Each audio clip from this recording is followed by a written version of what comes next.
Trump lance une discussion entre Poutine et Ukraine. J'ai nommé Richard Verly. Bonjour Richard. Bonsoir Raphaël. Et Bruno Darou, chroniqueur international à France 24. Bonjour Bruno. Rebonjour. Rebonjour. Au sommaire, ce coup de fil long d'1h30 entre Donald Trump et Vladimir Poutine. Au final, les deux dirigeants conviennent de négociations immédiates sur l'Ukraine. Dans la foulée, Volodymyr Zelensky, joint lui aussi par Donald Trump, indique avoir discuté des possibilités de parvenir à la paix. Pas de décision sur l'Ukraine. Sans l'Ukraine, mettent en garde les Européens. Israël menace le Hamas d'une nouvelle guerre. La trêve à Gaza pourrait tomber samedi si l'organisation palestinienne ne libère pas les otages. Oui, mais combien d'otages? C'est bien là toute la question. C'est tout de suite, on va plus loin.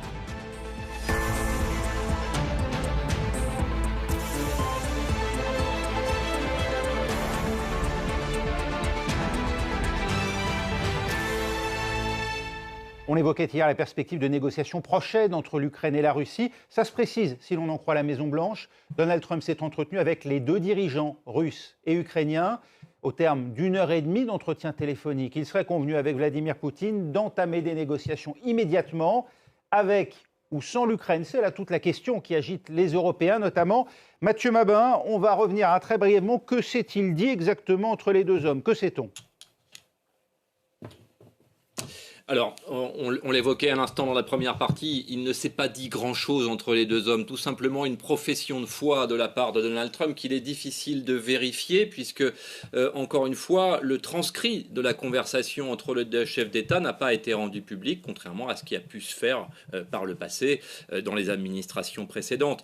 Ce que l'on détecte en revanche dans la tonalité du message de Donald Trump, qui, il faut le rappeler, a été rédigé probablement par lui-même, par l'intermédiaire de son propre réseau social avant d'être copié-collé et transformé en un rapide communiqué de presse du service de communication de la Maison-Blanche. Ce que l'on note, c'est la différence de tonalité entre les deux administrations. Évidemment, l'administration de Joe Biden, qui aujourd'hui, au moment où on se parle, semble déjà être un lointain souvenir, tant Donald Trump a imposé au monde un rythme effréné dans ses démarches diplomatiques, toute plus surprenante qu'inattendue. Donc ce que l'on peut noter, c'est effectivement le changement de ton radical entre Donald Trump et Vladimir Poutine. Donald Trump s'adresse à Vladimir Poutine comme à un ami, un futur partenaire, quelqu'un avec qui il va pouvoir dialoguer de manière relativement simple pour trouver une issue, dit-il, extrêmement rapide à la guerre en Ukraine. Ouais. En soulignant au passage d'ailleurs que cette guerre en Ukraine est un héritage, selon lui, de la précédente administration, entendez l'administration Biden, qu'il n'est pour rien dans tout cela et que donc, sous-entendu, sa responsabilité n'est que très moyennement engagée. Ce qui nous rappelle d'ailleurs la manière dont il avait réglé l'affaire afghane, si vous me pardonnez l'expression, ces accords de Doha rédigés à la hâte en l'absence du principal concerné, c'est-à-dire le gouvernement afghan de l'époque. Cela ne nous laisse présager rien de bon pour Volodymyr Zelensky qui, pour le moment, au moment où on parle, est toujours absent de l'équation. Merci Mathieu Mabin. On confirme à Moscou, Julien Colling, l'urgence, l'imminence de pourparlers? Alors, pas exactement. On confirme en tout cas, voilà, bien sûr, et on donne des détails sur la discussion du jour entre Poutine et Trump. Mais ce qui semble peut-être plus imminent, c'est éventuellement une invitation prochaine et rapide d'une délégation américaine à Moscou. Car voilà, Peskov a bien insisté là-dessus aujourd'hui. Il a dit que Vladimir Poutine avait réitéré sa volonté et sa préparation, voilà, à accueillir des membres de haut niveau d'une délégation américaine à Moscou le plus vite possible. On sait également que bien l'un des conseillers, l'un des émissaires de Donald Trump était à Moscou hier et s'est entretenu en personne avec Poutine pendant plus de 3 heures apparemment, pour notamment repartir dans sa valise avec donc le prisonnier américain, Mark Vogel, qui était donc un professeur emprisonné en Russie depuis 2021 et qui a donc été libéré et qui repart donc à Washington. Et donc voilà, pour l'instant, il n'y a pas encore encore une fois de calendrier prochain sur les donc d'éventuelles discussions réelles, un éventuel début de négociation et de pourparlers. Mais c'est possible qu'une invitation officielle, encore une fois, soit lancée officiellement par le Kremlin et qu'on puisse voir arriver assez vite à Moscou bien des émissaires ou en tout cas une délégation américaine pour le début donc officiel de ces pourparlers. On dit que la Russie, Julien, n'est pas pressée compte tenu de la dynamique en sa faveur actuellement sur le terrain. Oui, pour 2 raisons. D'abord, effectivement, le fait que, encore une fois, c'est vraiment répété par Poutine lui-même et par le Kremlin, Moscou n'a aucun intérêt, n'a aucune volonté de précipiter les choses dans la mesure où, eh bien, de leur point de vue, en tout cas, ça se passe plutôt bien entre guillemets sur le terrain, donc sur le front militaire. Et encore une fois, on sait aussi que la région de Koursk est un gros sujet, on va dire, de tension, en tout cas quelque chose qui est extrêmement difficile à avaler pour le Kremlin, le fait que l'Ukraine occupe une partie du territoire russe, donc à Koursk. Et donc ceci également a fait monter les tensions et a braqué, entre guillemets, voilà, le Kremlin sur la perspective de négociation avec l'Ukraine directement. Et donc voilà, on sent que, encore une fois, dans les propos, on voit bien que Poutine lui-même n'est pas réellement prêt pour l'instant à aller beaucoup plus loin que des déclarations d'intention. Pour lui, l'Ukraine voilà, n'est pas un partenaire fiable aussi. On a vu qu'il a dit récemment que Zelensky n'était pas légitime, encore une fois je cite, et que pour lui donc, tout passera par un dialogue avec Washington directement. Donc ce qui montre finalement que Moscou, encore une fois, n'a pas beaucoup de volonté voilà, de négocier pour de vrai actuellement. Et un dernier élément important, c'est aussi pour dire que dans le système russe actuellement, bien sûr, Poutine n'est même pas, on va dire, le plus dur ou le plus faucon dans le système russe. Il y a des gens en dessous de lui, notamment dans les services de sécurité russes ou encore une fois dans les ministères qui sont beaucoup plus durs, encore une fois, que Poutine lui-même sur l'Ukraine et sur l'Occident, on va dire. Et donc on voit actuellement que différentes rumeurs circulent sur le fait que beaucoup de forces actuellement s'activeraient en coulisses pour essayer, encore une fois, de mettre des bâtons dans les roues et d'empêcher, d'entraver peut-être des négociations à venir entre Moscou et donc le bloc occidental. Merci Julien Colling avec nous en direct de Moscou. Et puis direction évidemment les principaux intéressés à Kiev. Emmanuel Chaz, où Volodymyr Zelensky a continué de réagir après cet entretien qu'il a eu avec Donald Trump aujourd'hui.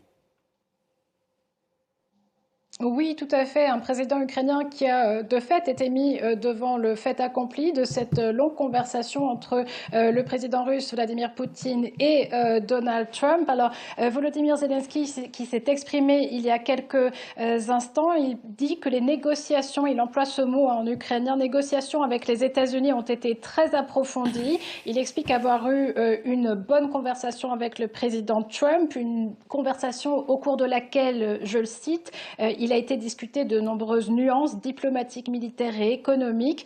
Et il y a cette petite phrase du président ukrainien « Et le président Trump m'a informé de ce que Poutine lui avait dit ». Donc on voit vraiment ici que l'Ukraine est en position de spectatrice de son propre destin. Et ça inquiète beaucoup les Ukrainiens, puisque depuis le début de l'invasion à grande échelle, il y avait cette devise de la part de l'Ukraine, c'est dans son plan de paix, et de la part des alliés de l'Ukraine, pas de négociation, pas de pourparlers sur l'Ukraine sans l'Ukraine, sauf que sous l'administration Trump, eh bien, ça semble désormais être le cas.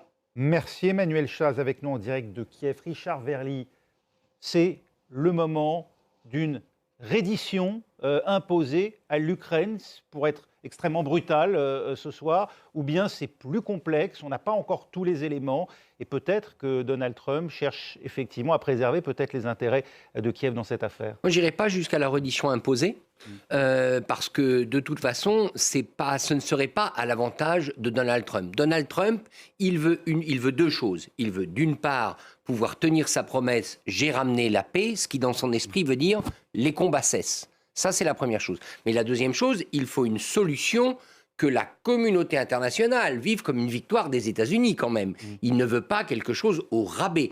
Or, une reddition de l'Ukraine, ce ne serait pas vu comme une victoire des États-Unis. Donc je crois qu'on est à ce moment-là d'une chorégraphie qu'on attendait, il faut bien le dire. On savait que la conférence de Munich qui va s'ouvrir vendredi, qui est une conférence annuelle sur la sécurité, allait être un moment clé. En présence de J.D. Vance, en présence de J.D. Vance, absolument. Donc on y est. On sait aussi à travers ce coup de fil une chose que on n'en doutait pas, mais c'est bien de le rappeler, que la seule chose qui compte dans la diplomatie de Donald Trump, c'est Trump lui-même.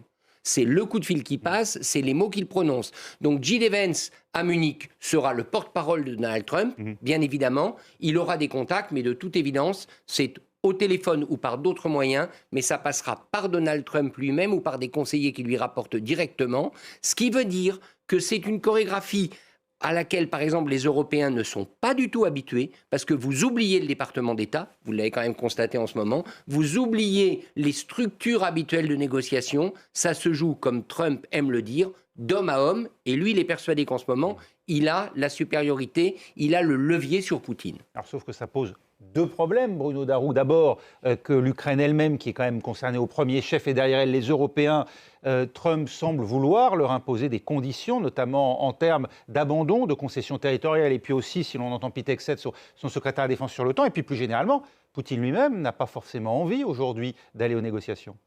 Oui, alors Poutine, sa volonté d'aller aux négociations, on peut vraiment la questionner. C'est peut-être d'ailleurs ce qu'il voulait dire par son expression des pourparlers à long terme, voilà, décider des choses sur le long terme. Hein. Ça peut aussi vouloir dire, bon, là, Donald Trump veut aller vite, je lui parle parce que Vladimir Poutine, lui aussi, est comme ça. Il veut parler uniquement directement au président américain.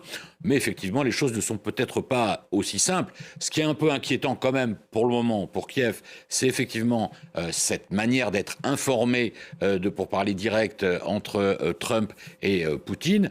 Alors c'est encore plus humiliant pour les Européens, on a envie de dire. Et puis c'est les conditions, les préconditions énoncées par le nouveau secrétaire à la Défense sur effectivement les frontières. On ne pourra pas revenir à la situation d'avant 2014 d'une part, et d'autre part, l'adhésion de l'OTAN, de l'Ukraine à l'OTAN, paraît peu réaliste.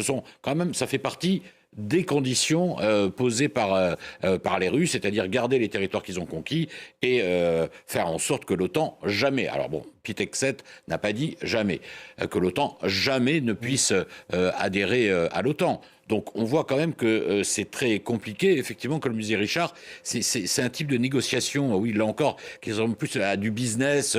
Voilà, on discute d'homme à homme, etc. Les diplomates sont exclus.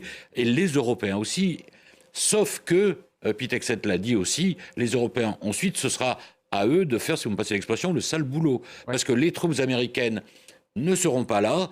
C'est les Européens qui vont devoir prendre en charge la surveillance d'un accord de paix, voir, si on comprend bien, alors peut-être pas la reconstruction, parce que là, il y a du business à faire, mais les Américains vont se désengager, en plus. Et c'est les Européens, et vous avez vu le message aujourd'hui à l'OTAN, qui a été délivré aussi par le même, c'est-à-dire, vous, les Européens, faut vous bouger, quoi. C'est-à-dire, il faut sortir de la dépendance, et y compris en termes de sécurité. Alors là, c'est plus le problème de l'OTAN, mais même pour la sécurité de l'Ukraine, vous trouvez un moyen.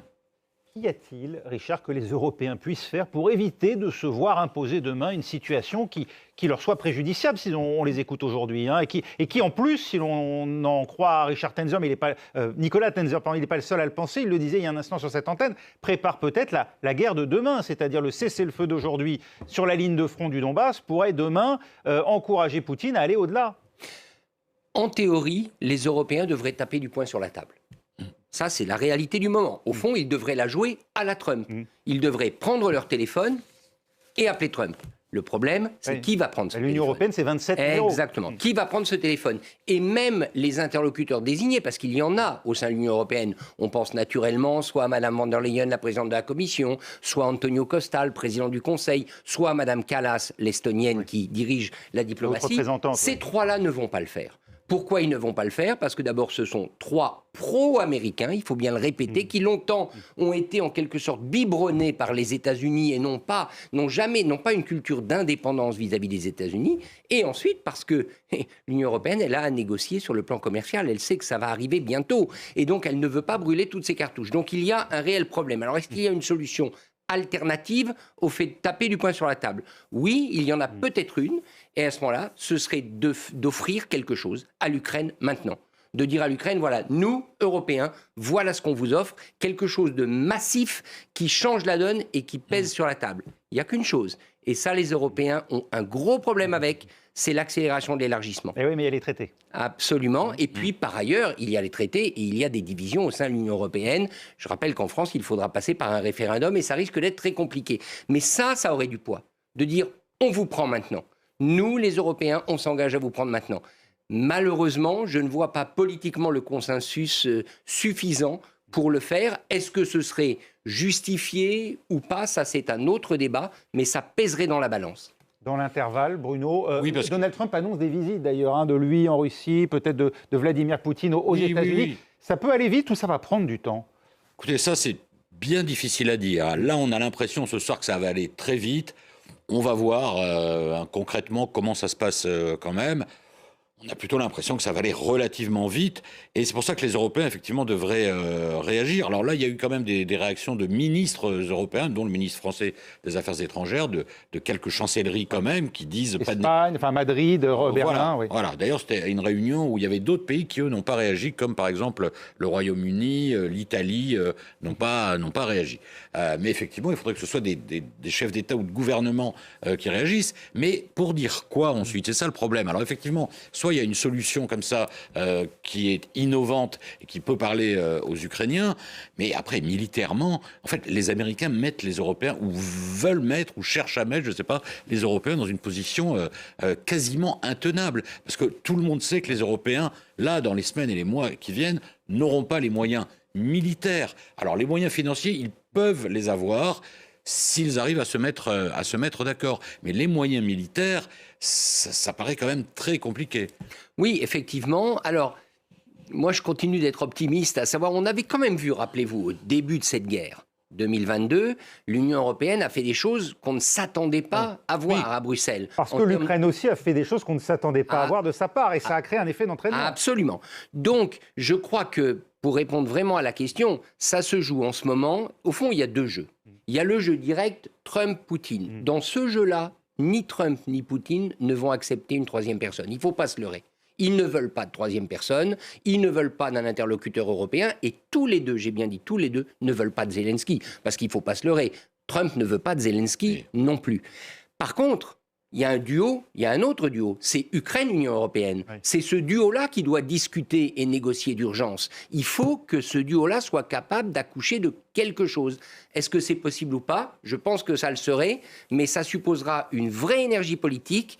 Or, je rappelle que quand il s'agit de confronter les États-Unis au sein de l'Union européenne, il y a un seul pays qui a souvent pris la tête, c'est la France. Et aujourd'hui, la France, pour un certain nombre de raisons que vous connaissez fort bien, elle est quand même en difficulté. Et on voit mal Emmanuel Macron prendre son téléphone. Dans le passé, ça ne lui a pas valu beaucoup de résultats. Ouais. Ouais. Là, un dernier mot peut-être, l'accélération de ces chapitres d'adhésion à l'Union européenne, c'est une garantie de sécurité du même ordre qu'une adhésion à l'OTAN? Je pense que, enfin, c'est une garantie de sécurité, oui, peut-être, mais ça prend tellement de temps que de toute façon, ou alors il faudrait qu'ils accélèrent. Ce n'est jamais garanti la Turquie en quelque chose. Voilà. L'intégration est une garantie de sécurité puisque le traité de l'Union européenne comporte un article qui est en gros similaire à l'article 5 de l'OTAN. Mais ça voudrait dire que l'Ukraine est déjà membre et on en est loin. Et je crois qu'en plus, selon les traités, il y a un problème. Un pays qui adhère doit justement avoir son intégrité territoriale. Absolument. L'autre plan Trump, il concerne Gaza. La Ligue arabe est contre. Son porte-parole à Dubaï juge inacceptable de transférer les Palestiniens hors de l'enclave, comme le souhaite Donald Trump. Écoutez.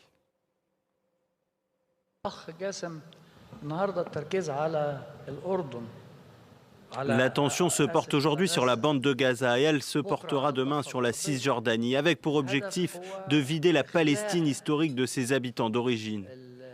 Ceci est inacceptable pour le monde arabe qui a combattu ce plan pendant 100 ans. Nous, les Arabes, avons combattu cette idée pendant 100 ans et nous ne sommes pas prêts à capituler maintenant.